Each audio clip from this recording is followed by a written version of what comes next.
Hello दोस्तों, आज हम आपको पढ़ाने वाले हैं आरपीएफ एसआई के जो सामान्य ज्ञान में से चैप्टर नंबर भारतीय इतिहास। भारतीय इतिहास में हम आपको देखेंगे सबसे पहले प्राचीन इतिहास। प्राचीन इतिहास में क्वेश्चन नंबर 1 है जो बौद्ध को निम्न में से किस स्थान पर ज्ञान प्राप्त हुआ था। इसकी व्याख्या पहले पढ़ेंगे। बौद्ध को ज्ञान की प्राप्ति बोध गया नामक स्थान पर हुई थी और बोध गया भारत के बिहार राज्य में स्थित है। नेक्स्ट देखेंगे, बौद्ध को गौतम बुद्ध के नाम से भी जाना जाता है। इन्होंने बौद्ध धर्म की स्थापना की थी, ठीक है। और बोध गया में ज्ञान प्राप्ति के बाद बुद्ध ने पहला उपदेश सारनाथ में दिया था। इस घटना को धर्म चक्र परिवर्तन के नाम से जाना जाता है।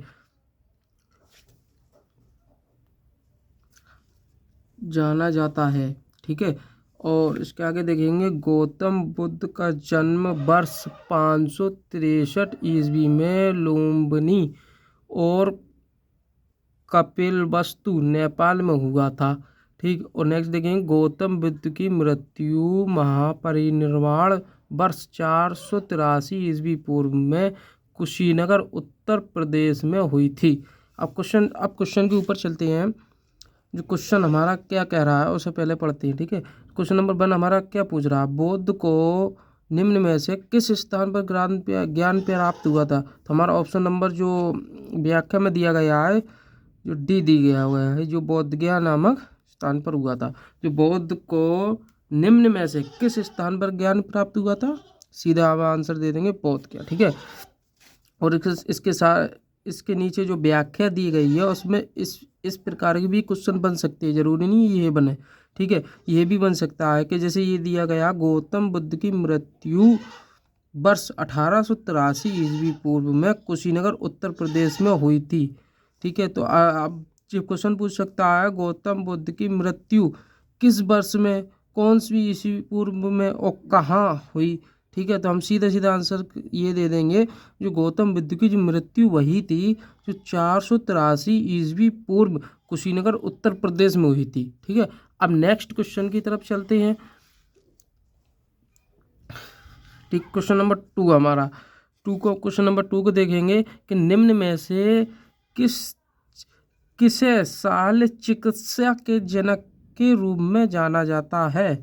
तो इस पहले क्वेश्चन हमने पढ़ा, ठीक। क्वेश्चन पढ़ने के बाद हम अब व्याख्या पूरी उदाहरण सहित पढ़ेंगे, ठीक है। फिर क्वेश्चन पे चलेंगे, क्वेश्चन फिर पढ़ने के बाद फिर हम ऑप्शन को देखते हैं। तो इस तरीके से हमारे समझ में जो टॉपिक बाय वो समझ में आएगा, ठीक है। क्वेश्चन नंबर 2 कह रहा है, फिर से दोबारा पढ़ेंगे कि निम्न में से किसे शल्य चिकित्सा के जनक के रूप में जाना जाता है। तो व्याख्या पढ़ेंगे, शल्य चिकित्सा जनक के रूप में सुश्रुत को जाना जाता है, ठीक है। और सुश्रुत को सहिंसा की प्रेरणा माना जाता है, ठीक है। और सुश्रुत के आचार्य दंतेवारी थे और सुश्रुत ने शल्य चिकित्सा के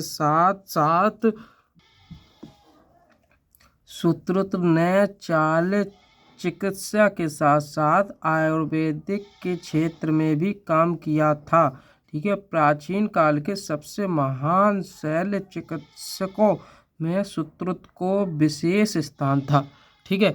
अब नेक्स्ट होता है, चारक के आयुर्वेदिक के क्षेत्र से संबंधित क्षेत्र चारक ने आयुर्वेद का एक प्रसिद्ध ग्रंथ चारक संहिता लिखा था, ठीक है। अब क्वेश्चन नंबर पे चलते हैं। जो क्वेश्चन हमारा क्या कह रहा है कि निम्न में से किसे चाल चिकित्सा के जनक के रूप में जाना जाता है। तो चाल चिकित्सा के जनक के रूप में सुश्रुत को जाना जाता था। जो चाल चिकित्सक हुआ करते थे, जो चाल चिकित्सक को सुश्रुत के जनक के रूप में जाना जाता था, ठीक है। और सुश्रुत सहिंसा का प्रेरणा माना जाता है, ठीक है। और इसमें और भी जैसे क्वेश्चन आ जाते हैं, उसका नेक्स्ट क्वेश्चन हम देखेंगे। तो क्वेश्चन नंबर 2 का हमारा आंसर जो हो जाएगा, जो किसे जाना जाता था, शल्य चिकित्सा के जनक के रूप में सुश्रुत को जाना जाता था, ठीक है। क्वेश्चन नंबर हम अपना अब इसका क्वेश्चन नंबर हम तीसरा देखेंगे। जो बौद्ध धर्म में अभय मुद्रा का क्या अर्थ है, ठीक है। बौद्ध धर्म में अभय मुद्रा का क्या अर्थ है।